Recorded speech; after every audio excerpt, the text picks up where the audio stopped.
Puis il va amener l'équipe dans cette direction-là de façon... Ouais. Pas en les forçant, juste en marchant par là-bas. Le monde va le suivre. C'est quelqu'un qui est capable de raconter ou vendre une idée ou un projet qui va faire le monde va faire comme « Wow! Pourquoi on n'a pas pensé à ça? » Comment dire, le backbone de l'équipe, la colonne vertébrale de l'équipe. Ouais. Chaque fighter est une vertèbre. Si on n'avait pas ça, on aurait juste des penseurs. Ouais. Fait qu'on a besoin aussi des faiseurs. Hein?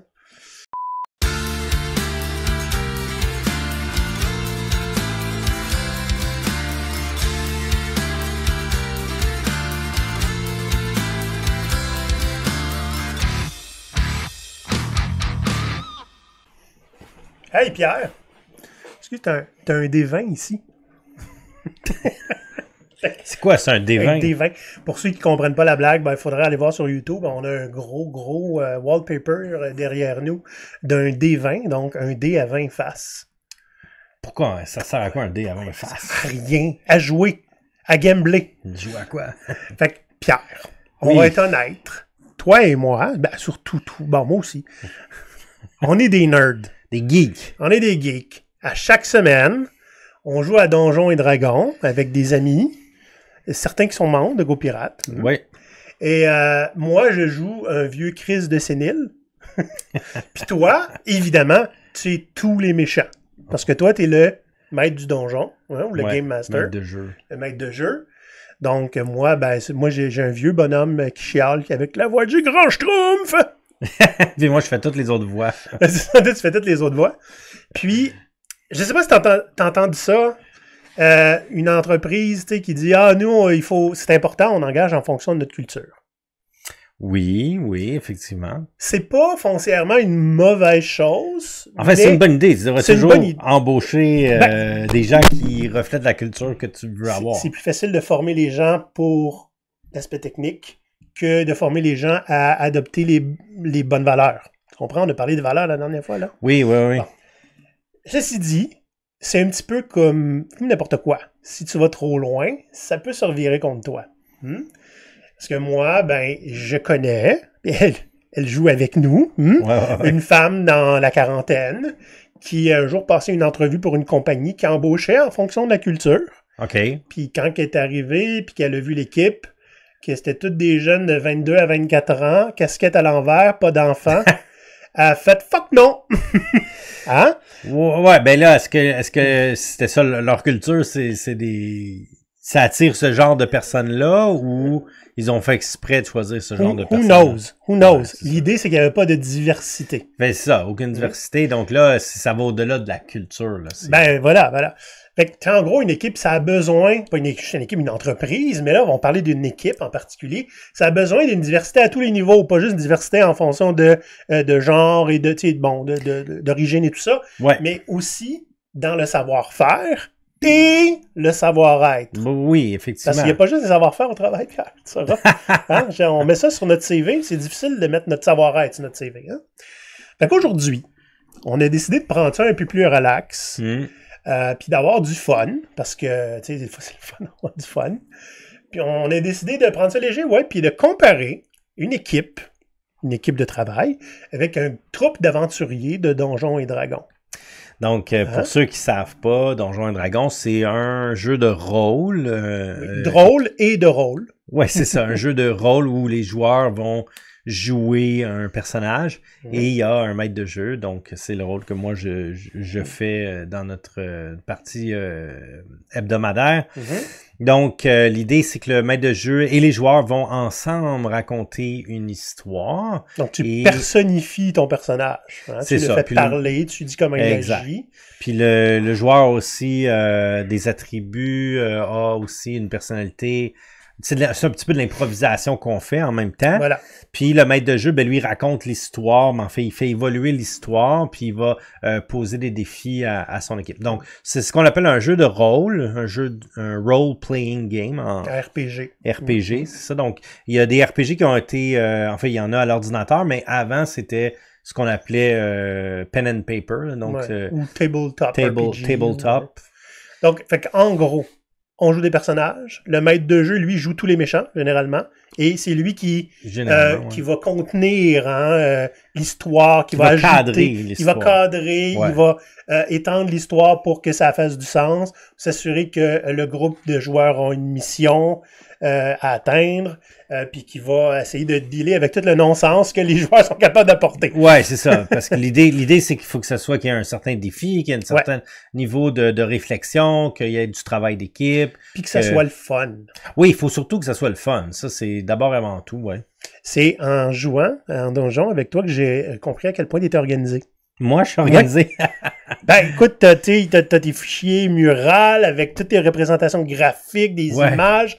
Tu vas faire générer des fois avec l'intelligence artificielle des lettres qu'on reçoit ou des choses comme ça. Toutes des choses, Maurice faisait à main levée. C'est complètement un autre style quand Maurice était notre Dungeon Master. Ben, peut-être avec son tableau puis il dessinait. C'est sûr que avant son décès, bon, les intelligences artificielles commençaient, mais bon, c'était pas encore populaire. Il avait peut-être juste pas pensé de l'utiliser pour Donjon. C'est pas juste ça. Maurice est un créateur de système. Je pense pas qu'il aurait laissé ça à une intelligence artificielle. Il aimerait bien mieux les faire lui-même.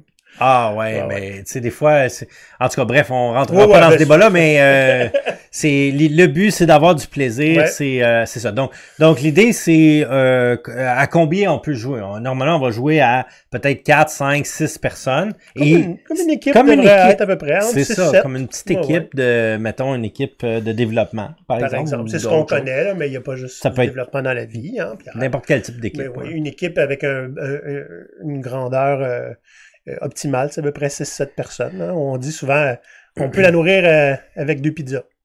Avec 2 pizzas, c'est bon. Ouais. Puis, en fait, pour ceux qui, si vous ne savez pas exactement c'est quoi, aujourd'hui, il existe plein de gens qui jouent à des jeux de rôle, dont Donjons et Dragons, qui vont streamer, qui vont mettre sur YouTube leur partie. Mais si vous voulez avoir un petit peu l'esprit de c'est quoi une équipe dans le style de Donjons et Dragons, allez voir les films, ou peut-être le premier film, Seigneur des Anneaux. Oui, c'est vrai. Parce que à la fin du film, ils forment, en fait, puis au début du deuxième film, ce qu'ils appellent la communauté de l'anneau, c'est le groupe, là, incluant, bon, il y a Gandalf, il y a... justement, pour parler de ça, il faut savoir qu'il y a 2 choses importantes qu'il faut savoir aujourd'hui pour l'épisode. C'est que dans Donjons et Dragons, il y a des classes, c'est-à-dire des sortes de personnages, et il y a aussi un alignement. Fait que très rapidement, les classes, c'est un petit peu comme ça, la profession. Hein, tu vas avoir Aragorn qui est un rôdeur, un ranger en anglais. T'as Gandalf, évidemment, qui est le sorcier. Le magicien. Les hobbits sont souvent perçus comme des rogues, hein, des voleurs, des voleurs parce qu'ils sont tout petits, subtils, puis ils peuvent s'infiltrer un peu partout. D'ailleurs, si jamais tu lis le livre, ou peut-être qu'il en parle dans le film, là, je me souviens pas, mais dans le Hobbit... Bilbo le Hobbit. Il l'embauche parce qu'ils ont besoin d'un voleur. Ben c'est ça. Fait que dans le fond, on a un groupe de nains, nains pas des petites personnes, mais des nains. C'est dans le monde du Seigneur une créature fantastique dans ce monde-là. Ben il y a un groupe de nains qui embauche Bilbo, qui est un hobbit, qui est en fait une autre espèce humanoïde, et il le qualifie de voleur. C'est ça. Puis lui, donc, il est petit, il est habile, agile de ses mains, il peut facilement aller s'emparer de choses. Exact. Et en fait, toutes ces histoires-là, le Bilbo le Hobbit, le Seigneur des Anneaux, ça a inspiré les gens qui ont inventé Donjons et Dragons. Voilà. Très rapidement, on va parler aussi de l'alignement. Je ne veux pas en faire une définition très, très complète parce que ça serait un épisode de 2 heures. Mais l'alignement, c'est essentiellement où est-ce que tu te trouves sur un compas moral. C'est-à-dire que tu vas avoir... je vais utiliser les termes en anglais. Il y a 2 axes. Oui, deux axes. Bon, neutre et mauvais. Hein? Fait qu'il y a un extrême où tu fais les choses pour le bien. Mauvais, tu fais les choses essentiellement parce que t'es evil. Donc, autrement dit, quand t'es bon, t'es plus... tu vas aider les gens, puis quand t'es mauvais, tu vas t'aider toi-même. Tu travailles pour toi-même. Puis le neutre, il va décider en fonction du contexte. C'est ça, exact. Ou de ses valeurs. Et de l'autre côté, si on regarde, il y a lawful, donc... loyal. Ceux qui vont suivre les règles. C'est ça. Et par exemple, comment t'appelles ça, le contrat social. C'est ça. Hein? Les lois. Donc, les lois. Et tu vas avoir le chaotique qui, lui, va avoir tendance à briser les règles. Mais là, si tu croises les deux, tu peux avoir quelqu'un qui est chaotique qui brise les règles pour le bien. Oui. Ou tout comme tu peux avoir quelqu'un qui suit les lois pour le mal. Oui, comme on pourrait prendre comme exemple Robin des Bois, ce serait un chaotique bon. Et Lawful Good, Darth Vader.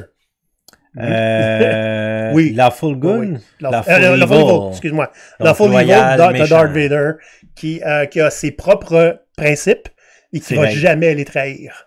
Ouais. Je serais allé avec le shérif de Nottingham, si mais tu bon. veux. Darth Vader est plus fort. Donc, ce que je vous propose aujourd'hui, essentiellement, c'est que une équipe de travail devrait davantage refléter la diversité qu'on retrouve dans un groupe de joueurs de Donjons et Dragons, dans les personnages, que de tout le monde habillé tout pareil, qui pense pareil. Ben, c'est ça. En fait, qu'est-ce qui arrive dans Donjons et Dragons? Un groupe de joueurs qui réussissent, c'est un groupe diversifié. Donc là, on va avoir un mélange, par exemple, de magiciens, de voleurs, de rôdeurs, de guerriers. Des gens qui peuvent attaquer de loin, des gens qui peuvent attaquer de près. C'est ça. Et différentes compétences, alors que si on avait un groupe où, imaginez, on a un groupe, c'est que des magiciens, ou que des guerriers. Ça prend juste un bon coup d'épée puis ils tombent tous. Ben, c'est ça. Donc, le groupe qui est le moins diversifié va avoir moins de succès. Donc, c'est la même chose. Notre analogie ici, c'est la même chose dans la vie, dans une entreprise. Votre équipe se doit d'être diversifiée, mais on va utiliser l'analogie de Donjons et Dragons pour en parler. On se fait plaisir devant vous, sans aucune gêne. C'est ça l'histoire. Ben ouais. Fait avant de continuer, sachez qu'il y a une gang de nerds, imagine-toi, qui sont abonnés à GoPirate. Ouais. Puis qui sont, après ça, ils ont un accès à Discord, puis ils viennent parler de leur nerdness à journée longue, leur nerdness du travail, ou n'importe quoi. On parle beaucoup de jeux vidéo, aussi de roleplay. On a pas mal de fun avec ça. Et c'est accessible à tout le monde, pour tous les budgets. Donc, tout ce que vous avez à faire, c'est d'aller voir Patreon, /GoPirate Canada. Et j'aimerais vous parler aussi d'un autre nerd qui, lui, a des services informatiques. Donc, on va regarder une petite capsule qu'il a préparée pour nous de Solutions informatiques Baillargeon. Le podcast d'aujourd'hui est présentation de Solutions informatiques Baillargeon, ton fournisseur en informatique responsable depuis 2021. Réseautique, serveur, sous-traitance, stockage, backup, on sait faire tout. Appelle-nous, on va être capable de te faire une solution informatique ou un contrat qui va respecter tes valeurs, ton budget, mais surtout consommer moins de ressources et être durable. info-baillargeon.ca, on va attendre tes communications et ça va nous faire plaisir de faire un projet avec vous autres. Alright. Alors Pierre, ce que je te propose, c'est assez simple. Ouais. On a préparé une dizaine de personnages de classes, finalement, qui sont essentiellement calqués sur les classes de Donjons et Dragons, mais on l'a transposé dans le monde du travail. Ouais. Puis moi, ce que je voudrais proposer, c'est que chacun notre tour, on présente ces classes-là et qu'on puisse aussi discuter rapidement des exemples, qu'est-ce qu'ils font, etc. Donc moi, j'aimerais ça vous parler du paladin. Ouais. Souvent, le paladin, c'est un peu étrange parce que s'il est méchant, c'est plutôt un zélote. Hein? Ouais. Comment on appelle ça? C'est quasiment un cultiste, là. Mais quand il est là pour le bien, c'est le gardien du sens. Ouais. Et ça, c'est la personne qui va tout le temps être prête à rappeler la mission, les valeurs de l'équipe, wink à l'épisode précédent, l'impact du projet. C'est le rassembleur, tu sais, il va être exigeant envers lui-même parce qu'il montre l'exemple.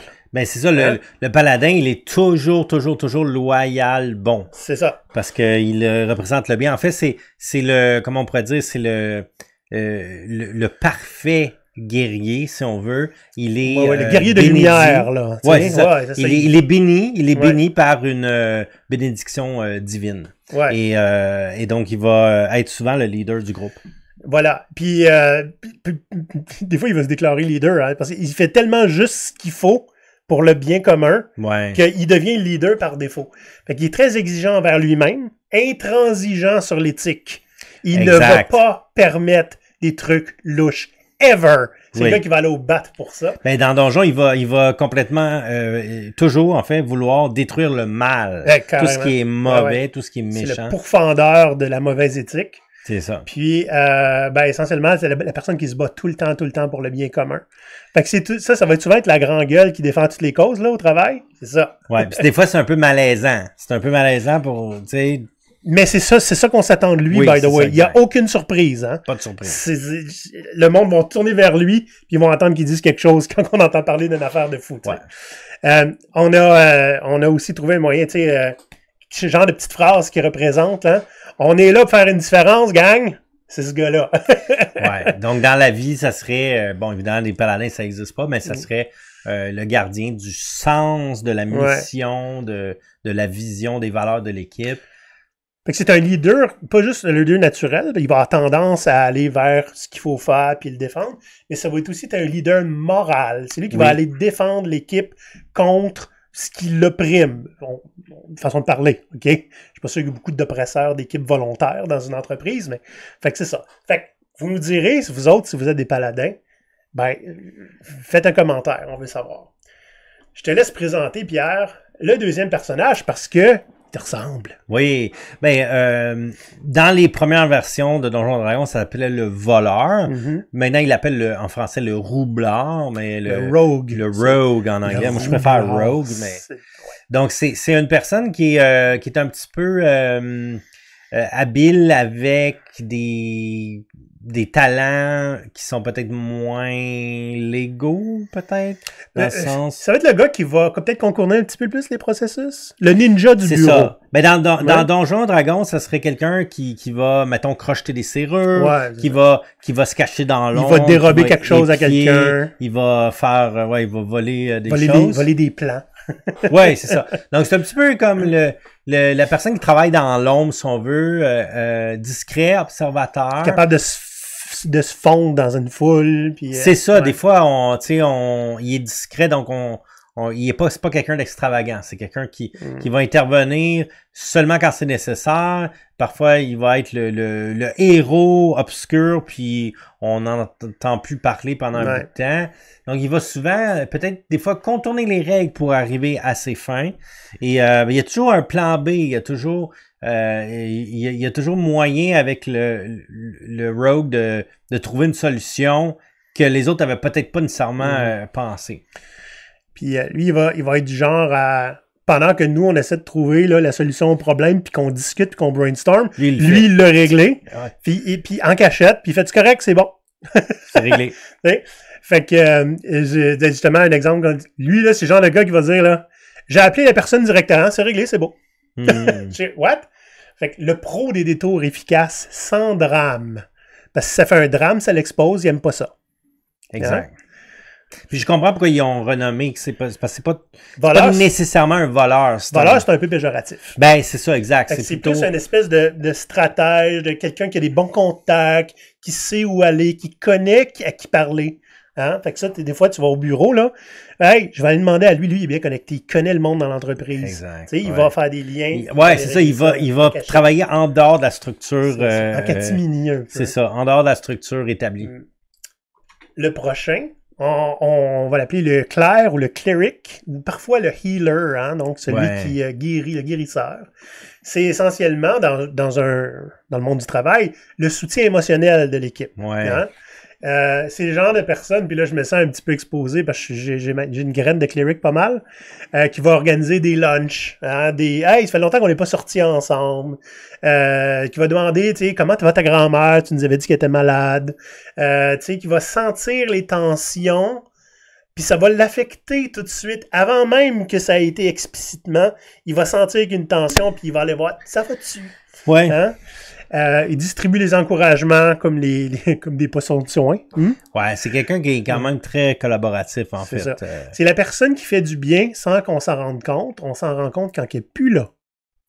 Oui, c'est ça. Puis dans Donjons et Dragons, ce qui est intéressant, c'est que souvent, c'est une classe qui est négligée. Les gens, ils jouent pas beaucoup ce genre-là. Il y a des joueurs qui adorent ça, mais c'est nécessaire d'avoir cette personne-là dans le groupe parce que ben évidemment, dans Donjon, il y a de la bataille, là, on va se battre contre des orques ou des monstres fantastiques. Ben, les personnages se font blessés, donc il faut qu'ils doivent se faire guérir physiquement, mais virtuellement, c'est-à-dire dans le jeu. Mais le cléric, il est là pour justement guérir. Puis, c'est genre la fille qui dit « Veux-tu qu'on aille prendre une marche 10 minutes? » Exact. T'sais? Mais là, vous remarquerez, by the way, on l'a pas mentionné, là, mais ça n'a rien à voir avec ce qui est dans ton CV. C'est Non, des rôles que des gens prennent. C'est ça, c'est pas des métiers, c'est le savoir-être ici. C'est les rôles, ouais. Fait que ce qui est intéressant, c'est que oui, c'est important d'avoir de la diversité dans le savoir-faire, mais là, on parle ici de savoir-être, et c'est pas quelque chose qui va être exploré beaucoup en entrevue, tu sais. On aurait besoin d'un healer. Ouais, c'est ça, effectivement. Ouais. Fait que c'est un peu, dans le fond, le gardien de la santé mentale collective. Ouais. Moi, je joue beaucoup ce rôle-là. Par la bande, parce que très souvent, c'est quelque chose qui est juste, ça se fait pas, fait que moi, je vais le faire. Puis j'aimerais ça qu'on le fasse avec moi aussi. Hein? Je te laisse le prochain. Bon, là, il y a plusieurs variations de ça. On va parler du magicien, on va parler du sorcier, on va parler de l'ensorceleur. En fait, c'est des différentes variations dans Donjon Dragon. Appelons ça le magicien, on va dire. Mettons, le magicien. Le magicien, c'est quelqu'un, là, il est là, lui, il a des talents peut-être différents du reste du groupe. C'est quelqu'un qui a peut-être un jargon qu'on a de la difficulté à comprendre. C'est un spécialiste là, dans l'entreprise. C'est quelqu'un qui est vraiment spécialisé dans quelque chose là, qui est pointu. Puis parfois, encore là, c'est pas nécessairement technique. Hein? Ça peut être le domaine d'affaires, ça peut être... Tu sais, regarde, par exemple, ça peut être le marketing. Tu peux être dans une compagnie pharmaceutique, mais toi, tu connais le Kanban. Fait que tu amènes Kanban partout. Pas pour ça que tu es embauché. Non, c'est ça, mais puis ça peut être quelqu'un, je sais pas moi, spécialiste des lois ou d'une certaine type de législation. Donc, c'est une référence dans l'organisation. Dans notre équipe de Donjon Dragon, c'est quelqu'un qui va étudier les runes, les sorts, donc il va faire de la magie. L'histoire de magie. Ben, c'est ça. C'est très, très présent dans les mondes généralement fantastiques, cette magie-là. Et donc, nous, dans la vraie vie, ben la magie, ça n'existe pas dans la vraie vie. Mais il y a, tu sais, quand on va parler à quelqu'un, mettons, qui est spécialiste en cybersécurité, ben, c'est pour le commun des mortels, là, c'est quasiment... C'est un talent arcane. Là, ouais, c'est ça. Donc, ça serait quelqu'un de brillant, quelqu'un qui est un petit peu dans sa bulle. T'sais. Il peut être un peu vu comme un solitaire parce que c'est un hyper spécialiste. Il est weird. Même dans Donjons et Dragons, les sorciers, des fois, sont vus comme des weirdos. Faut pas trop les approcher. C'est de tous les geeks, c'est les plus geeks. Ouais, c'est ça. Fait que lui, tu vas l'entendre dire là, dans l'équipe, c'était pas facile, c'est pas propre, mais j'ai trouvé un moyen. Exact. Puis ça, ben, dans les films, le plus grand des magiciens, ça serait Gandalf dans Seigneur des Anneaux. Ouais. Moi, maintenant, je vais vous parler du rôdeur. Ça aussi, c'est beaucoup de toi là-dedans. Le rôdeur, donc le ranger en anglais, c'est dans le monde de Donjons et Dragons, c'est un petit peu la personne qui communique avec la nature, hein, qui est capable de voir. Hein, il met son oreille sur une roche, là, puis il entend genre, la troupe de cavaliers qui arrive à 25 km là-bas. Donc, c'est le gars qui est capable il voit, il sent, il touche à tout. Il repère, hein, c'est un scout souvent. Souvent, ça, on représente comme des archers qui agissent de loin. Oui, c'est souvent des gens qui se promènent dans la forêt, qui sont capables de survivre aussi en forêt dans le jeu de rôle. Et donc, c'est des gens qui sont assez versatiles aussi. C'est un genre de guerrier, si on veut, mais spécialisé pour un certain type de terrain là, dans la nature en tant que telle. Il trouve toujours son chemin un peu. Il est très, très autonome. Il est capable de chasser lui-même. Il n'a pas besoin d'aller acheter des choses. Autosuffisant. Donc, dans le travail, ben, c'est le solo efficace. Ça ne veut pas dire qu'il travaille tout le temps tout seul. Bien loin de là. Mais il travaille en autonomie puis il avance calmement. Sûrement. Il est tout le temps au courant de son contexte. Hein, des changements de ce qui se passe.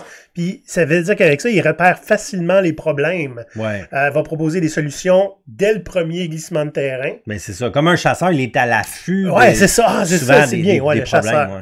Il n'y a pas besoin d'être micromanagé parce qu'il est à son affaire. Puis généralement, il est déjà plus loin, lui. Tu sais, quand tu commences à micromanager le monde, lui, il est déjà en avant. Il est déjà rendu, des fois. il est dans la bonne direction. C'est ça. T'as pas besoin de lui dire... En fait, t'as pas besoin de lui expliquer longtemps. Petite, courte explication, puis il a déjà compris. C'est ça. Fait que lui, un peu, c'est un petit peu la boussole humaine ou le radar humain. Il sait naturellement dans quelle direction aller, puis il va amener l'équipe dans cette direction-là de façon... pas en les forçant, juste en marchant par là-bas, le monde va le suivre. C'est pas nécessairement le leader de l'équipe, non, mais c'est quelqu'un qui va pointer dans la bonne direction. C'est ça. Ben, les gens, ils font confiance parce que naturellement, il y a l'instinct. Ouais. Fait que, tu sais, là, j'ai déjà un plan B des fois que le plan A marche pas. Puis, c'est lui, ça. Ouais. Naturellement, le plan A, oui, c'est bon, mais moi, j'ai le plan B puis le plan C. Lui, il y a un peu de tout. Je te laisse le prochain. Donc, l'artificier, ça, c'est une classe qui est arrivée plus tard dans le jeu de rôle. Ouais. C'est des gens un petit peu plus, on va dire, qui vont expérimenter avec, par exemple, des explosifs. Ouais, ceux qui se font tout le temps sauter en premier, là. Ouais, c'est ça. Ils reviennent tout noircis avec les cheveux dans les airs, puis hey, j'ai trouvé! Donc ça, dans la vraie vie, c'est le créatif. Ouais. C'est comme un genre de bricoleur, quelqu'un qui va essayer de trouver une solution. Par exemple, si vous avez besoin, vous avez un problème, lui, il va googler, il va trouver un logiciel qui fait ça, il va l'installer, il va l'essayer, puis après ça, il va dire, ben voici, c'est ça qu'on devrait faire, voici l'outil qu'on devrait choisir. Mon père, c'est clairement un artificier, c'est un gosseux. Ouais, il a déjà réparé ma voiture avec un morceau de toilette. OK? Est-ce que c'était propre et beau? Non. Est-ce que ça marchait? Oui! Donc, un gosseux, en fait, c'est une expression québécoise, mais gosser, ça veut dire... bricoler. Bricoler, ouais, c'est ça, bricoler. C'est on peut dire Joe la bricole. Tatouiner aussi, on peut dire ça. Ah oui? Fait que lui, écoute, tu lui donnes comment t'appelles ça, un tableau blanc, là? Ouais. Une coupe de post-it, puis un deadline, puis il va t'avoir une solution qui marche. Ça va tenir, là, ça va tenir avec la broche. Mais c'est parce que des fois, on n'a pas besoin d'une solution solide. On a juste besoin de quelque chose qui marche là. Ouais. C'est lui qui est l'artificier. Ouais. Des fois, après avoir pris des risques personnels, il va avoir trouvé quelque chose qui va marcher pour l'équipe et qui peut être utilisable. Tu sais. Ouais, ça sera évident. Ça veut pas dire que c'est parfait, mais au moins, ça fait le travail à court terme. Ouais, c'est ça. Fait que tu sais, comme on a besoin de quelque chose pour demain matin, là, je l'ai. C'est pas la solution que j'aimerais ça qui dure pendant un an, mais pour demain matin, ça va être correct. Fait que c'est l'esprit créatif qui aime ça, toucher un peu à tout. C'est le il n'a pas peur d'essayer. Ouais, puis c'est le gars qui va déconstruire des choses pour comprendre comment il marche, là. Ouais, ça, c'est l'artificier. Ouais. Ensuite, on aurait le barde. Oui. Le barde dans Donjons et Dragons. Souvent, le barde, c'est celui qui inspire. Donc, c'est un peu spécial, chanter des chansons ou des airs magiques qui va permettre à leurs collègues d'avoir des avantages. Par exemple, tu entonnes une chanson pour donner du courage. Exact. Et tout d'un coup, tous tes coéquipiers dans Donjons et Dragons vont avoir, par exemple, une initiative. Ça augmente leur morale. Ça augmente leur morale. Vont peut-être frapper plus fort ou avoir un geste supplémentaire. Peu importe. Donc, c'est la personne c'est beaucoup plus un rôle de support qui est là pour inspirer. Donc, c'est assez spécial d'imaginer qu'on se bat puis il y a un barde avec son luth qui chante. Mais en même temps, il sait se battre aussi. Donc si mettons, on se rapporte à l'époque médiévale, admettons. Il y avait des troubadours. Donc, ils étaient là. C'est ça, ils étaient là aussi pour inspirer les gens, tout ça. Ils allaient pas nécessairement se battre, mais ils étaient là pour inspirer les gens. Puis sur les champs de bataille, il y a toujours eu des gens qui jouaient de la trompette, de la cornemuse, des instruments, même du tambour aussi, pour vraiment donner un rythme puis inspirer les gens. Donc, ils ont transposé ça dans le jeu, mais là, ils ont mélangé ça un peu avec la magie. Donc, le barde, c'est quelqu'un, il est souvent un charmeur aussi. C'est ça, il y a beaucoup il y a du charisme. Du charisme. Du charisme. Il est toujours charismatique, le barde. Ouais. Dans le sens... Puis, tu sais, tu regardes aussi avec les pirates, historiquement, t'avais pas nécessairement un barde qui se battait sur le bateau de pirates, mais t'avais les gens, après ça, qui allaient raconter l'histoire, qui allaient raconter la bataille pour créer des légendes, des faits, des rumeurs. C'était une job de barde, un petit peu, ça. C'était un bon raconteur. Évidemment, il exagérait les faits parce que, why not? Fait que le charmeur, dans le travail, c'est quelqu'un qui est capable de raconter ou vendre une idée ou un projet qui va faire le monde va faire comme wow! Pourquoi on n'a pas pensé à ça? Puis il te le dira pas, le barde, là, mais c'est parce que l'idée venait de l'équipe déjà, il l'a juste Ben oui. packagé pour que ça soit meilleur. Peut-être le bard, c'est lui qui va faire la présentation PowerPoint, va la rendre belle. Puis lui, il va être super convaincant, alors que l'équipe a eu de la misère à faire un business plan avec. Ouais. C'est aussi probablement le genre, tu sais, le gars, le clown, j'appelle ça le clown, moi. Je suis barde chez mon client. Quand il faut aller parler des fois à la rencontre mensuelle devant tous les départements. Puis là, quelqu'un qui nous demande, ça serait le fun que ça soit quelqu'un de l'équipe qui y aille, puis je veux pas que ça soit Olivier. Ça est arrivé une couple de fois, parce que moi, je suis game, je vais y aller. Mais là, on veut que ce soit un programmeur qui y aille. Sais-tu quoi? Je vais aller avec toi, je vais faire le clown, je vais mettre les spots sur moi, puis après ça, tu vas raconter ton truc. Je vais avoir toute l'attention, puis tu vas être correct. C'est bon. Ça, c'est de la job de barde, 100%. Ouais, c'est ça. Fait que le barde, il maîtrise l'art de la communication, hein. Puis ça peut être pas juste dans les mots, mais aussi dans son attitude. Fait qu'en gros, je vais aller la raconter l'histoire. T'sais. Mais moi, j'aime dire, ma job en tant que coach agile, c'est aussi de mettre les spots sur mon équipe. Je trouve que c'est une job de barde, ça. Ouais, c'est bon, ça. Fait que je chante les louanges de mon équipe, puis je mentionne jamais que je suis dans l'équipe. Le monde le savent. T'sais.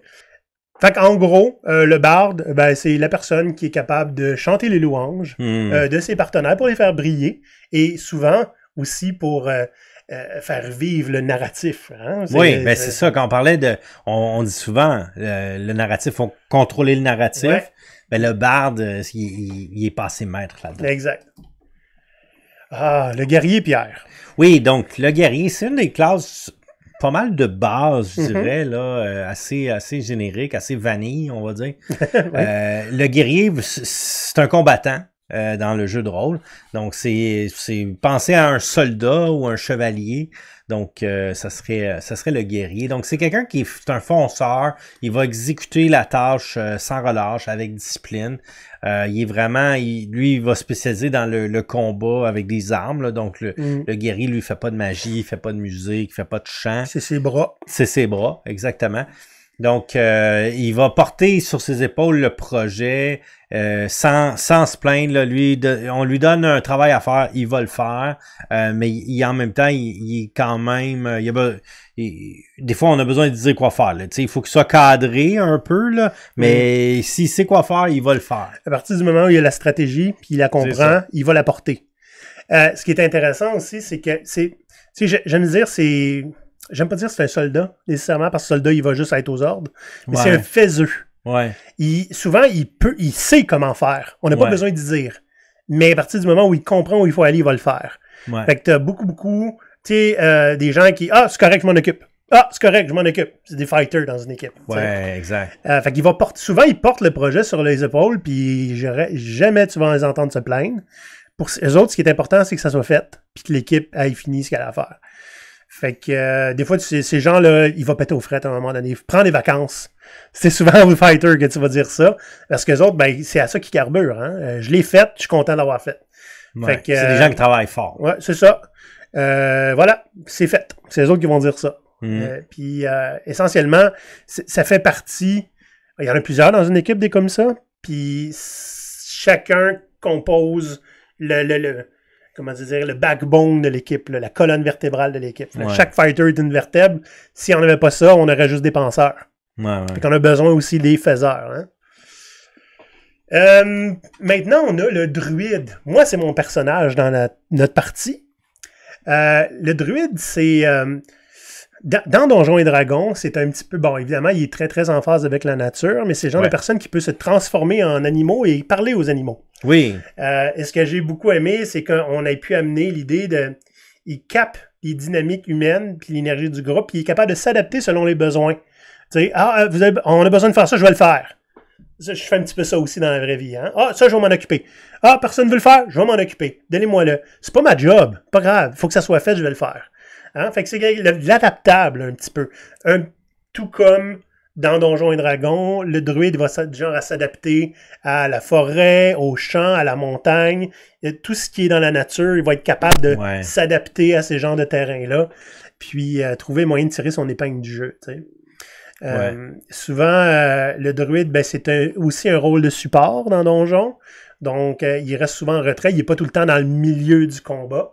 Mais dans une équipe, ça va être la personne qui va poser les bonnes questions, s'assurer que tout le monde a bien compris et que on n'échappe pas quelque chose là, qu'on a oublié par habitude ou parce que c'était pas dans notre rôle. Lui, il va rattraper, tu sais, c'est tout ce qui pend, là. Ouais, puis au niveau de l'alignement, le druide, il est toujours neutre. Ah oui, je savais pas. Dans Donjon, il est toujours neutre.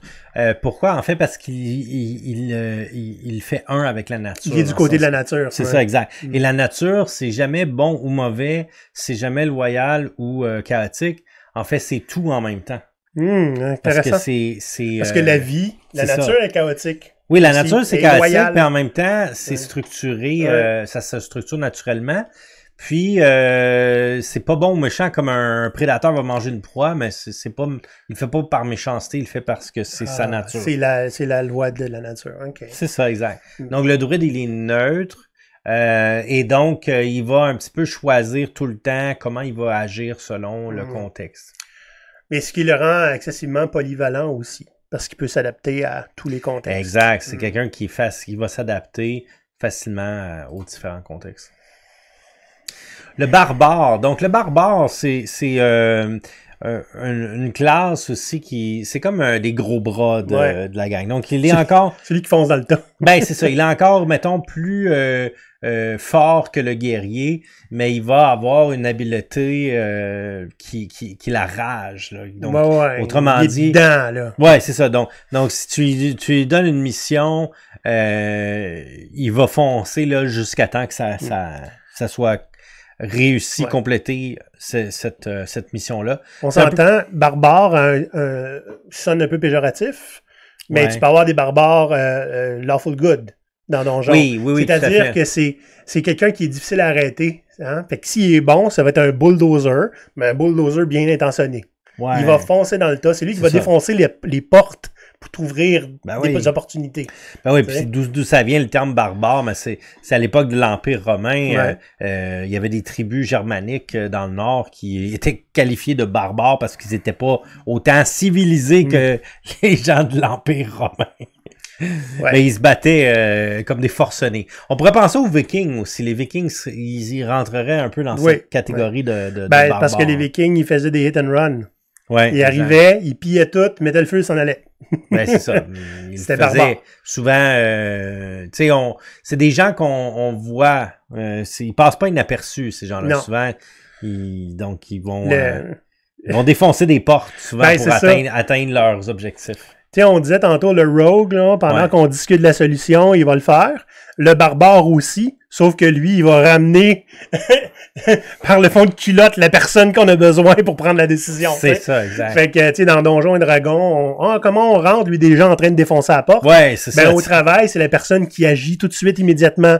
Ouais. On va arrêter de parler puis on va agir. C'est pas quelqu'un de subtil. Non. Puis parfois, il le fait avec un... Il n'y a pas beaucoup de filtres. Certaines assurances, pas de filtre. Il faut que ça bouge. Ouais. Ben, c'est parce que lui, il veut tout le temps que les choses avancent. Ouais. Puis c'est quelqu'un qui a pas peur, il a pas froid aux yeux, il a pas peur de la politique, il a pas peur de briser les procédures. Il comprend l'objectif, puis il va. Puis il va surtout quand le reste de l'équipe est pas capable de trouver sa voie. Hein. Lui, il va défoncer les murs à ce moment-là. Fait que il brise les murs administratifs, c'est un pourfendeur de bureaucratie. Ouais. Il va piler dessus. Ouais. OK? Les réunions trop longues, là, ils vont l'entendre. Tu sais, là, celui qui dit... On était ici pourquoi déjà, là? C'est le barbare. Il veut que ça bouge. Ouais. Fait que pourquoi on attend, pourquoi on commence pas? C'est le genre de choses que le barbare va dire.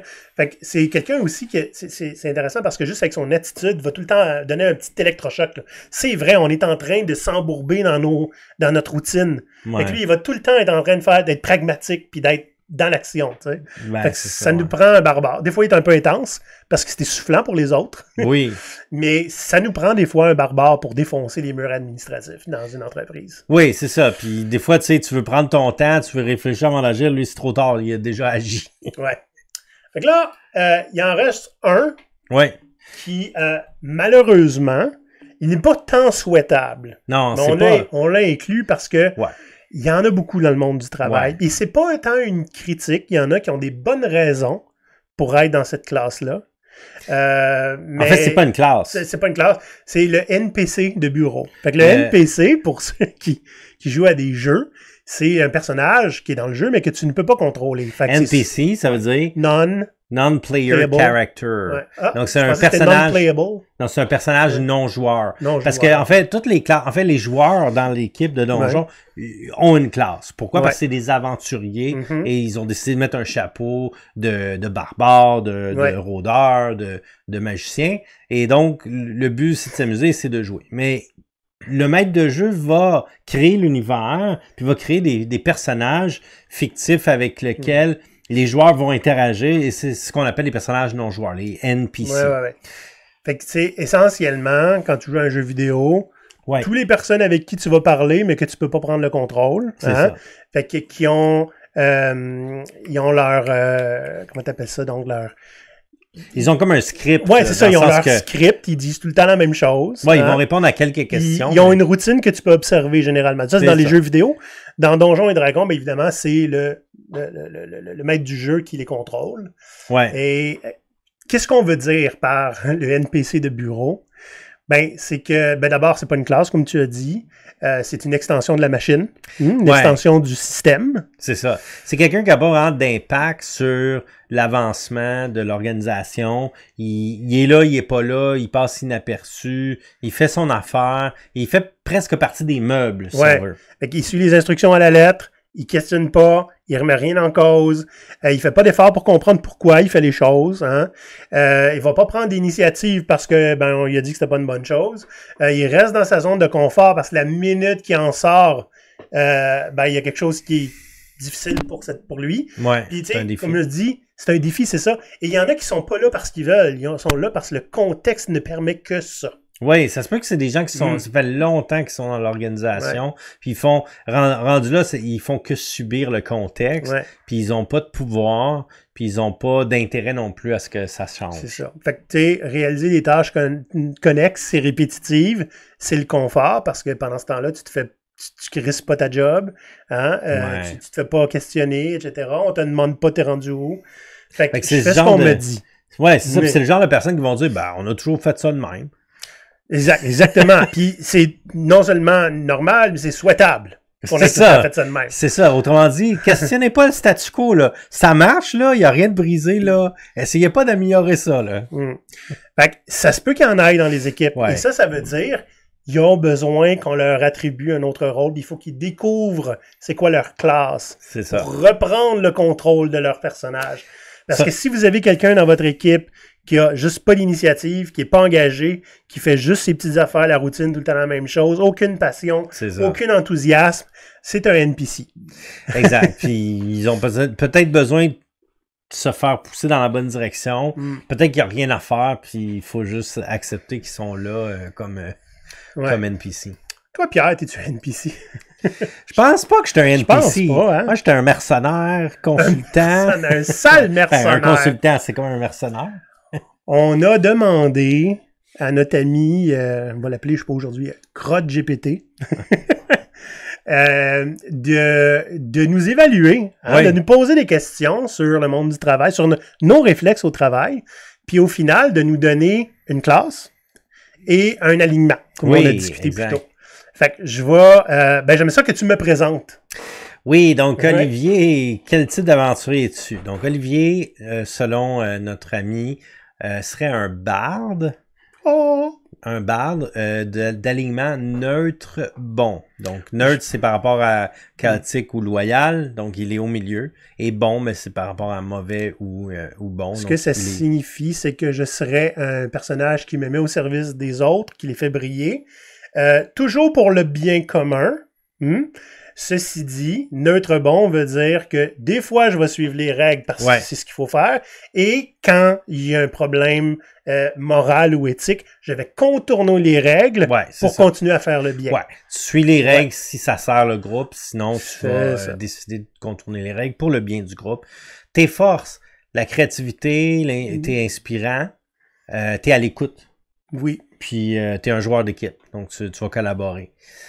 Ton style, tu vas faire briller les autres, tu vas structurer les idées, tu vas transformer des moments peut-être un peu plus négatifs là, dans une ambiance un peu morose, tu vas transformer ça vers un aspect plus positif. Tu vas rendre visible l'invisible, donc comme les efforts de l'équipe parfois qui passe inaperçu, tu vas amener une lumière là-dessus. Rendre visible invisible, il y a une personne qu'on connaît tous les deux, dont on a parlé tout à l'heure. Bonjour, Éric Laramé, animateur du Sprinkler, qui est un podcast sur l'agilité. Éric a été mon mentor pendant quelques semaines, mois, genre dans un ancien emploi. Okay. Et lui, il m'avait dit, je sais pas d'où il tenait ça, là, il tenait ça avec quelqu'un d'autre. Il faut battre l'opacité jusqu'à ce qu'elle saigne la transparence. Mais moi, je trouve ça plus fort que rendre visible l'invisible.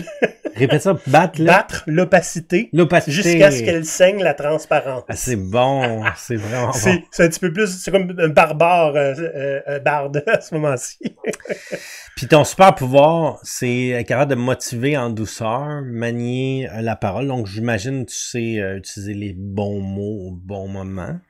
Manger toute de la marde. Transformer le chaos en une vision claire. Petite citation. Tu veux-tu la lire vu que c'est toi? Oui. Je joue collectif, je joue juste et je joue malin. Oui, c'est bon, ça. Mais je serai guidé par l'éthique et le bien commun, c'est pas faux. Et en respectant le cadre tant qu'il sert le groupe. C'est ça. C'est grosso modo pas mal. Ouais. Ça te ressemble, hein? Oui, ça me ressemble. Toi, Pierre, le rôdeur. Le rôdeur chaotique bon. C'est bien, j'aime cette classe-là dans Donjon Dragon. Le Ranger. Donc, la personne en communion avec son environnement. Donc, toi, tu serais un rôdeur style visionnaire, hein, qui est capable de nous amener vers une vision commune. Donc, dans tes forces, calme, c'est vrai. Quand moi, je suis énervé, je vais voir Pierre me calme. Olivier, t'es dans les émotions, c'est juste de l'information, voyons comment on peut l'approcher. Ça, là, Pierre et moi, là, on est très complémentaires là-dessus. Puis moi, des fois, je dis qu'il devrait être plus fâché. C'est vrai, ça, on me l'a dit à quelques reprises. Ouais. Donc, calme, autonome, effectivement. Je t'ai rarement vu me demander de l'aide, puis quand tu le demandais, c'était vraiment parce que tu n'avais pas d'autre option. Ouais. T'es très, très autonome. Un motivateur discret. Tu vas pas avoir à faire des speeches devant le monde, toi. Tu vas y aller plus en one-on-one. Ben, je l'ai fait. Des discours, je le fais. Mais c'est sûr que je travaille plus souvent dans l'ombre. Et comme moi, moralement solide, tu tolères pas beaucoup la bullshit et ce qui est immoral. Dans ton style, tu vas travailler en avance sur les autres, ce qui est des fois... Des fois, là, tu me disais, hey, il faudrait faire telle affaire. Je le sais, je sais que ça fait longtemps qu'il faut en parler. Clairement, tu es en avance sur moi là-dessus. Des fois, je mets les affaires de côté, puis toi, tu me les ramènes. Tu sais. En avance sur les autres, on voit venir les pièges, je reste posé dans le tumulte. Dieu sait que j'ai besoin de ça. Je suis bien accompagné. Puis, pas beaucoup besoin de leadership formel pour être un guide. Je t'imagine pas te faire appointer le chef ou le leader et te voir utiliser ce titre-là pour avancer. C'est pas ce leadership-là que tu veux, toi. Tu veux qu'on te suive parce qu'on a envie de te suivre. Comme tout bon leader. Oui, tout à fait, tout à fait. Ben, t'as tout à fait raison. Puis c'est sûr que si j'avais un jour le titre dans une organisation, ça changerait pas nécessairement ma personnalité. Je vois pas en quoi est-ce que le titre devrait changer quoi que ce soit moralement. Donc, ton super pouvoir, motiver sans imposer. Chris, c'est important dans le leadership. Puis n'importe quel manager. Savoir engager le monde sans imposer, c'est l'affaire la plus forte que tu peux faire. Pierre, il est bon là-dedans. Mais tu sais pourquoi je suis bon là-dedans? C'est parce que j'ai beaucoup travaillé dans des organismes sans but lucratif. C'est vrai. Puis quand t'as juste des bénévoles... Ils peuvent s'en aller n'importe quand. Ben, c'est ça. Donne-leur pas une raison de sacrer leur camp. Exact. Agir avec intuition. C'est intéressant, ça, parce que je te trouve beaucoup très... c'est scientifique. Tu redis souvent ça. C'est scientifique, ça. Mais c'est parce que c'est la seule chose qui te parle à ton intuition, tu comprends-tu? Ben, c'est parce que ça vient je pense que ça vient avec l'expérience, parce que, puis Maurice en avait déjà parlé aussi, c'est plus tu connais de concepts, de points de vue, de cadre de référence puis tu fais des liens, aussi. Puis tu fais des liens avec ça, plus tu te rends compte que la vie, les organisations, le monde du travail, c'est une série de patterns, puis tu reconnais les patterns. Fait que mon intuition me dit que parce que je vois ça, la cause de ce que je vois est probablement quelque chose que je sais. Ouais. Donc j'ai l'air de deviner les choses, puis je l'ai déjà vu en formation ou devant une classe que ça fait quelques heures que je suis avec eux, je leur raconte des choses, puis ils me disent « Ah, on dirait que c'est comme si tu travaillais avec nous. » Ben oui, ben parce que votre contexte, il est similaire à d'autres contextes que j'ai vus, puis je vous raconte ce que j'ai vu. Ben donc, ça ressemble à votre contexte. C'est de la perspective que tu as vu beaucoup d'environnements. C'est ça, ouais. Fait que j'ai souvent cette intuition de deviner les choses parce que j'ai quand même pas mal d'expérience aussi. Et comme le rôdeur, tu vas être capable de trouver ton chemin, hein, de garder le cap sans avoir une carte précise. Tu connais un petit peu tu sais où ce qui est l'Est, là. Ton alignement, dont on avait parlé, chaotique, bon. Ouais. Intéressant. Toi, tu disais que tu étais chaotique, neutre, bon. Moi, j'ai souvent joué dans le... En fait, j'ai fait toujours des bons. Quand j'ai joué à Donjon, j'ai fait loyal bon, neutre bon, chaotique bon. J'avais dans ma tête plus récemment que peut-être j'étais plus loyal neutre. Mais non, chaotique bon, ça va aussi.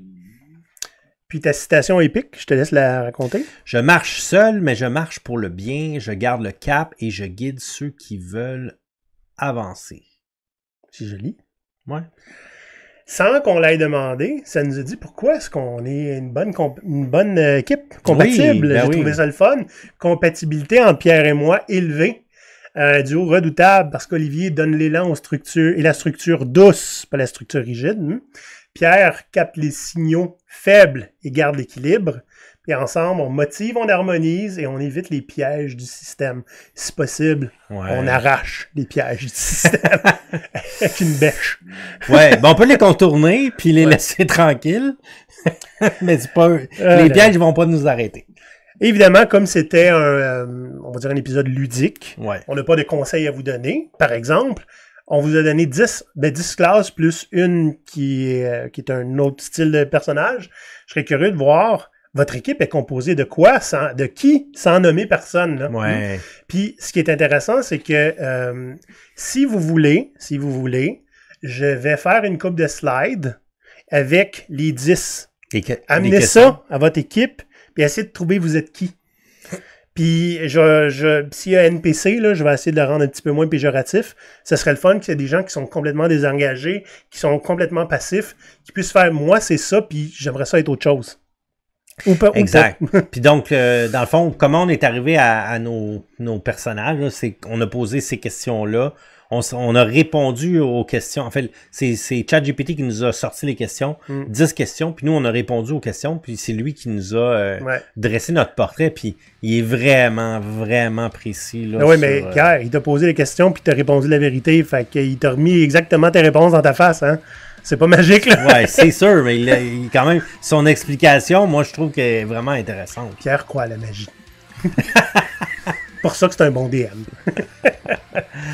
Fait que, les pirates, vous nous direz votre alignement, vous nous direz votre classe, et en commentaire, je vais trouver un moyen, je sais pas où est-ce que je vais mettre ça, ça va être un PDF ou whatever, mais je vais faire un document qui va vous permettre d'avoir les classes, et je vais même vous donner les questions que ChatGPT m'a posées. Fait que si vous voulez lui dire, voici mes réponses à ces questions, donne-moi mon alignement et ma classe, il va le faire. Comme ça, vous pourrez nous donner c'est quoi, vous, votre classe et votre alignement. Parfait. Là-dessus, Pierre, on s'en va péter des gueules à des monstres. Yes, let's go! Et pirates, je vous souhaite de lancer un vin naturel. À la prochaine!